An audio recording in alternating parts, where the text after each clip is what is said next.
Sage is one of the most powerful agents in Valorant. Not only is she an amazing support because of her heal and ability to resurrect teammates, but she is able to stall a push or help her team execute onto a site using her slow and barrier orbs.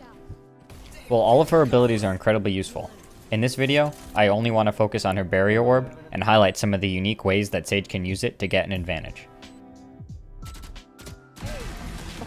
Before we go into more depth about each of the different ways you can use the barrier orb, I first want to quickly discuss the topic of conditioning, and how you can use it in combination with where you choose to place your wall to potentially throw off the enemy players and help you get some easy kills. Conditioning is defined as the process of training or customizing a person to behave in a certain way or accept certain circumstances. This is an important concept in playing almost any agent, and can help you get some easy kills.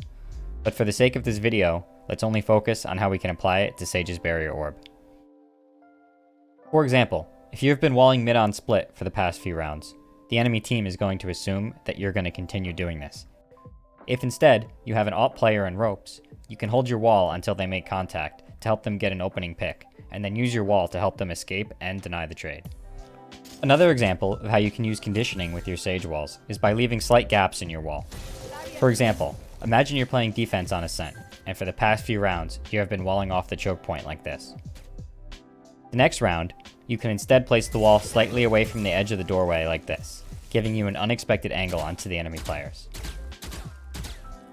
Let's move on and go over the different ways that you can use the barrier orb, starting with the simplest way.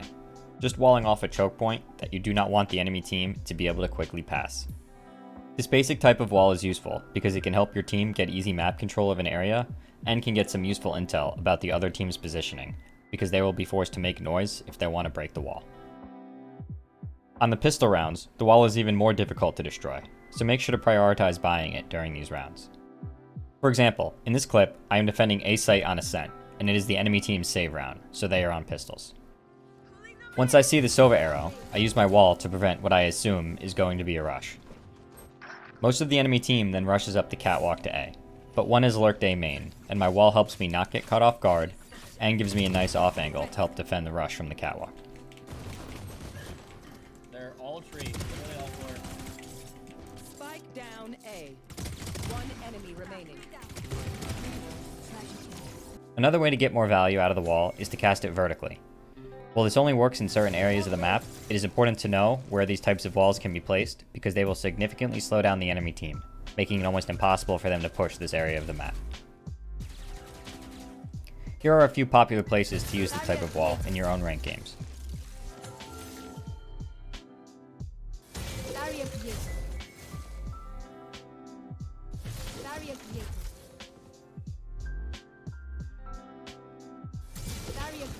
The next Sage wall placement technique I want to talk about is creating small pockets for you or your teammates to play from, while also blocking off a choke point. These pockets are useful for several reasons. Not only does it allow you to create a nice off angle that you can use, but it also puts more pressure on the enemy team, because it creates more angles for them to have to clear.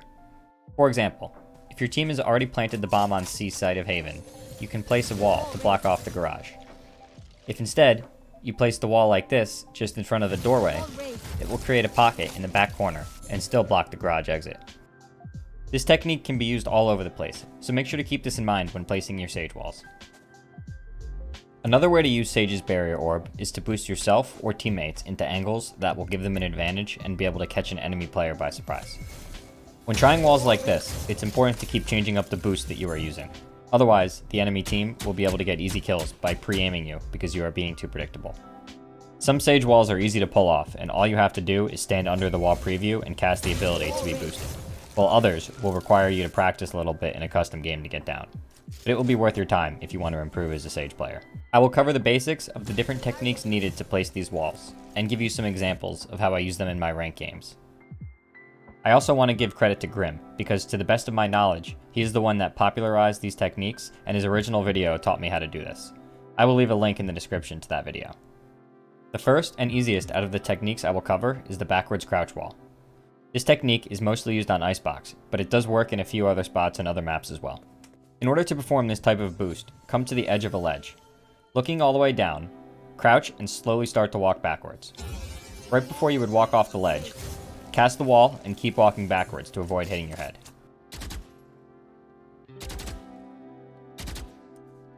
The second type of boost technique is the jumping wall boost. This technique will help Sage reach a ledge that she would not normally be able to reach, and will put her in such an unexpected spot that the enemy team will often not notice you right away. To do this type of boost, you need to practice the timing of the jump, so that you are crouching and then casting your wall at the max height of your jump. As you jump, you need to make sure that your wall preview remains on the spot that you want the wall to be placed.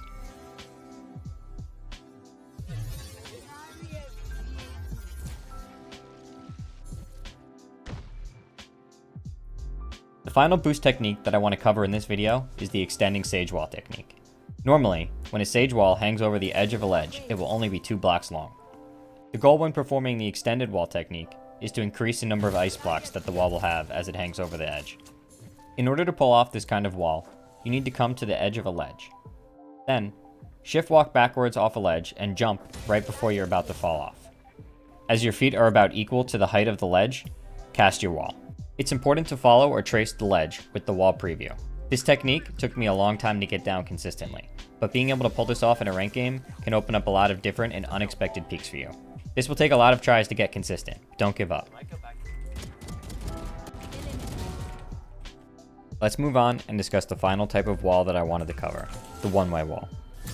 Similar to how an agent with a smoke ability is able to create an angle where they can see the feet of the enemy before being seen themselves, Sage is able to do this with her wall ability. Some of the one-ways can be done by just placing the wall. Others will require you to use the extended jump technique to set up the one-way.